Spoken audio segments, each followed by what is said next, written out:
देखिए रीनीट वाले क्वेश्चन में on the basis of electric conductivity which of the following material has smallest resistivity, ये हमको पूछा है। एक करंट इलेक्ट्रिसिटी का क्वेश्चन है, पेज नंबर 104 पे आप देख सकते हैं कि जो रेजिस्टिविटी है वो यूनिवर्सली प्रोपोर्शनल है कंडक्टिविटी के।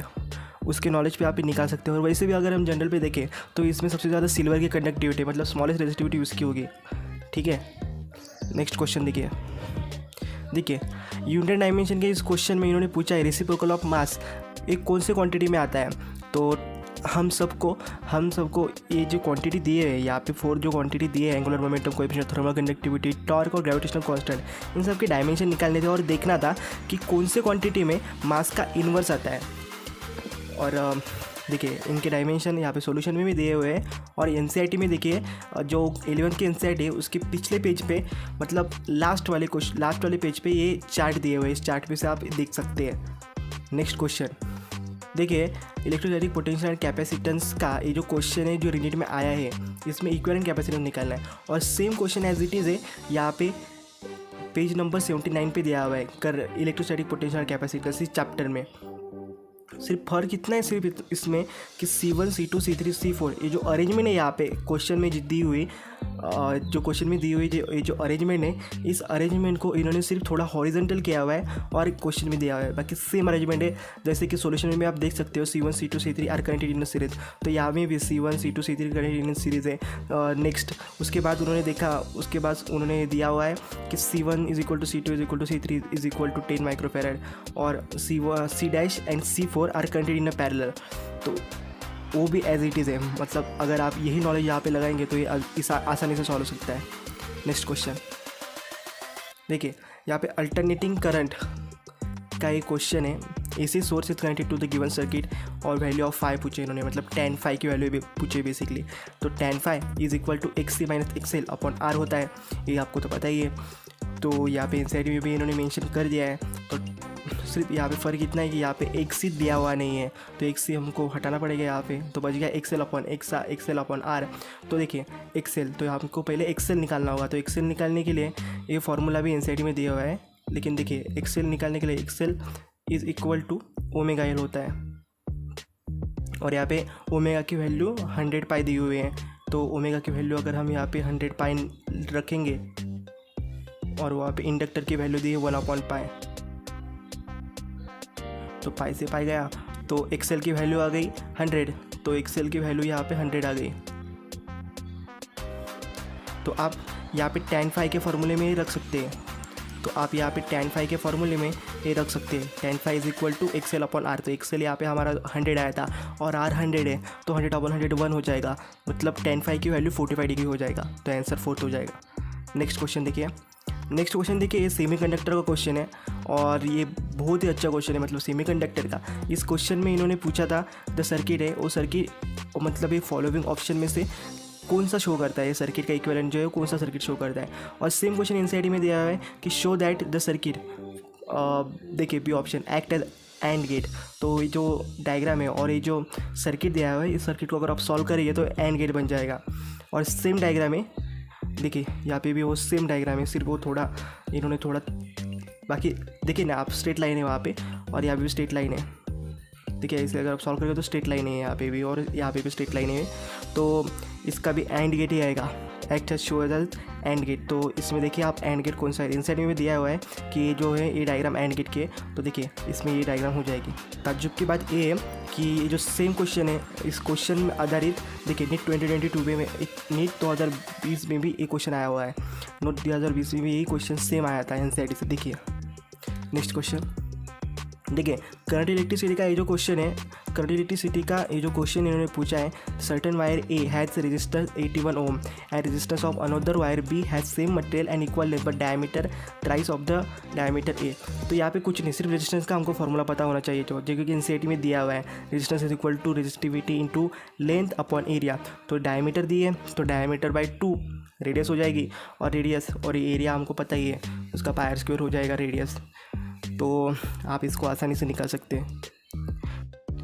देखें इलेक्ट्रिक चार्जेस एंड फील्ड का ये जो क्वेश्चन है जो रीनीट में आया है, इसमें पूछा है गॉस लॉ ऑफ इलेक्ट्रोस्टैटिक। तो electric flux directly proportional to मतलब किस पे डिपेंड करता है, इलेक्ट्रिक फ्लक्स किस पे डिपेंड करता है। तो देखिए इन्होंने 4 ऑप्शन दिए हुए हैं यहाँ पे।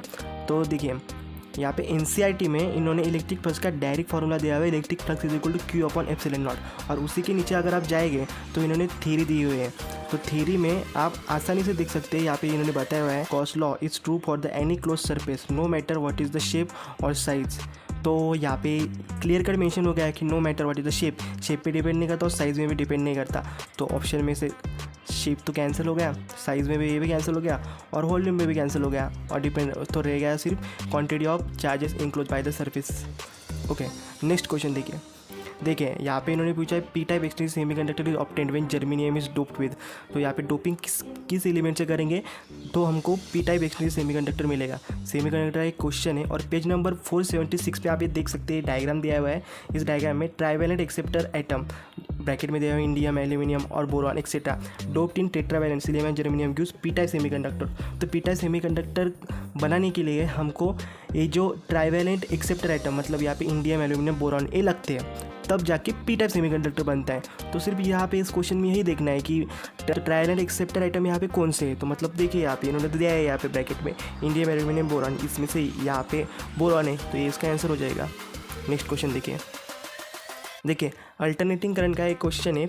यहाँ पे पेज नंबर 4245 पे इसका फॉर्मूला दिया हुआ है z is equal to √r² plus XC minus XL का होल स्क्वायर। तो देखिए यहाँ पे गौर करने वाली बात ये है, अगर यहाँ पे XL बड़ा होगा तो XL माइनस XC होगा और XC बड़ा होगा तो XC माइनस XL होगा। और यहाँ पे इन्होंने क्वेश्चन में पूछा है कि Z1 एंड Z2 में से कौन सा बड़ा है, यहाँ पे मतलब रिलेशन पूछा है उन दोनों के बीच का।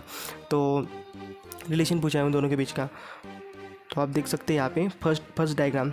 और यहाँ पे एक लॉजिक भी लगता है, मतलब फर्स्ट डायग्राम में आप देखिए इसमें इन्होंने एसी करंट ऐसे मेंशन ही नहीं किया, कुछ भी एसी करंट ऐसा कुछ भी मेंशन नहीं किया। जैसे कि सेकंड डायग्राम में इन्होंने अल्टरनेटिंग करंट बताया है, तो हमको ये पता है कि इम्पीडेंस जो होता है वो अल्टरनेटिंग करंट का हमेशा ज़्यादा होता है डायरेक्ट करंट से। तो Z2 is greater than Z1 आप वैसे ही बता सकते थे, फर्स्ट ऑप्शन। नेक्स्ट क्वेश्चन देखिए यहाँ पे इन्होंने पूछा है wavelength of Lyman series of hydrogen atom appears इन। तो कौन से रीजन में अपीयर होता है, तो यहाँ पे फिजिक्स के एनसीईआरटी में तो नहीं दिया हुआ, लेकिन जो हमारी केमिस्ट्री की एनसीईआरटी 11th की उसमें स्ट्रक्चर ऑफ एटम इस चैप्टर पे ये जो चार्ट है वो दिया हुआ है। इसमें क्लियर कट बताया हुआ है कि लाइमन स्पेक्ट्रल रीजन अल्ट्रावायलेट में रहता है, बाल्मर विजिबल रीजन में रहता है। तो लाइमन किस में रहता है, तो अल्ट्रावायलेट में। दोस्तों सेमीकंडक्टर का ये जो क्वेश्चन रीनीट में आया है, ये क्वेश्चन मुझे लगता है कि रैंक डिसाइडिंग क्वेश्चन होने वाला है, क्योंकि देखिए इसमें इन्होंने पूछा which of the following statement is correct. तो हमें ऐसे क्वेश्चन यूजुअली बायो में देखने को मिलता है। तो अब एनटीए चाहता है कि आप एनसीईआरटी 1 या 2 बार तो अवश्य पढ़ें, तभी तो इन्होंने ऐसे क्वेश्चन बनाए। देखिए यहाँ पे फर्स्ट स्टेटमेंट इन्होंने पूछा है, सेकंड स्टेटमेंट में देखिए the emitter is of moderate size and heavily doped, और सी ऑप्शन देखिए central segment is thin and lightly doped. और यहाँ पे हम जब एनसीईआरटी में इमीटर के पैरामीटर देख रहे हैं तो इमीटर में क्या बताया हुआ है, it is the moderate size and heavily doped, and base में this is the centre segment and it is very thin and lightly doped. और रीनीट वाले इस क्वेश्चन में ये ऑप्शन देखिए एज इट इज़ है, एज इट इज़ मतलब लाइन भी चेंज नहीं है, एकदम एज इट इज़। सेमीकंडक्टर पे पेज नंबर 491 पे जाके आप देख सकते हैं। और मुझे लगता है सेमीकंडक्टर के इस क्वेश्चन से हमको ये सीख लेनी चाहिए कि मतलब जब भी हमको टीचर पढ़ाए तो उनके नोट्स सॉल्व करने के बाद हमको जो आज पढ़ा है उसी में एनसीईआरटी में जाके एक बार क्यों ना हो ये पढ़ना चाहिए दोस्तों। जो रिपीट करने वाले हैं अगले साल या जो फ्रेशर है वो बच्चे ही ध्यान रखें। नेक्स्ट क्वेश्चन देखिए इस क्वेश्चन में इन्होंने पूछा है the de Broglie wavelength associated with an electron accelerated by potential difference 81 volt. देखिए दोस्तों ये question as it is NCERT में दिया हुआ है, सिर्फ यहाँ पे 100 वोल्ट बताया हुआ है, बाकी question as it is same है। यही फॉर्मूला लगा के आप निकाल सकते हैं। देखिए इन्होंने भी नैनोमीटर में पूछा था और इन्होंने भी नैनोमीटर में पूछा था। ड्यूअल नेचर रेडिएशन का एक क्वेश्चन देखिए पेज नंबर 403 पे आप जाके देख सकते हैं। नेक्स्ट क्वेश्चन देखिए इस क्वेश्चन में इन्होंने पूछा है maximum power is dissipated for an AC is and. तो ये कौन सी पावर मतलब maximum power is dissipated for an AC is and, तो कौन से सर्किट में मैक्सिमम पावर डिसिपेटेड होती है। देखिए एनसीईआरटी में पेज नंबर 252 पे आप जाके देख सकते हैं resistive circuit. If the circuit contains only pure resistance it is called as resistive. In that case phi is equal to 0 and phi cos phi is equal to 1। The maximum power dissipation, मतलब resistive circuit में maximum power dissipation होता है, तो resistive circuit में option number 1 ये correct हो जाएगा। इस क्वेश्चन में मैंने पूछा है maximum kinetic energy of emitted photo electron and photo electric effect is independent of. तो वैसे तो हमको एक टीचर भी पढ़ाते हैं कि मतलब एक किस पे डिपेंड करता है मैक्सिमम काइनेटिक एनर्जी और किस पे नहीं डिपेंड करता, लेकिन एनसीईआरटी के लाइन देखिए दोस्तों कि कितने मैटर कर रहे हैं यहाँ पे। The maximum kinetic energy of photo electron varies linearly with the frequency, मतलब फ्रीक्वेंसी पे तो डिपेंड है बट इंडिपेंडेंट ऑफ इंटेंसिटी, मतलब यहाँ पे डायरेक्ट बताया हुआ है कि मैक्सिमम काइनेटिक एनर्जी ही इंडिपेंडेंट है इंटेंसिटी पे, तो आपका यहाँ पे सेकंड आंसर हो जाएगा। देखिए नेक्स्ट क्वेश्चन देखिए दोस्तों, यहाँ पे इन्होंने viscous drag acting on a metal sphere of diameter 1 millimetre falling through the fluid of viscosity 0.8 pascal with velocity 2 metre per second is equal to. तो यहाँ पे एनसीईआरटी के पेज नंबर 260 पे ये फार्मूला दिया हुआ है। एनसीईआरटी में यहाँ पे स्टोक्स लॉ का ये फार्मूला दिया हुआ है। इस फार्मूले में अगर आप ये वैल्यू डालेंगे तो इजीली आंसर आ जाएगा।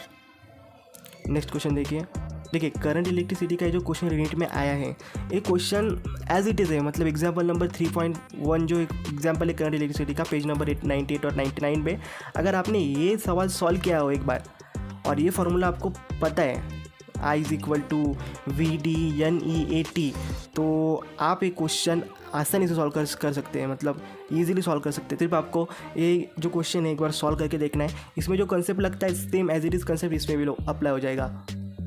नेक्स्ट क्वेश्चन देखिए इस क्वेश्चन में इन्होंने पूछा if the conductive sphere of radius R is charge then the electric field at a distance r, मतलब यहाँ पे r बड़ा है, r में r बड़ा है वो रेडियस से from the centre of the sphere और पोटेंशियल डिफरेंस।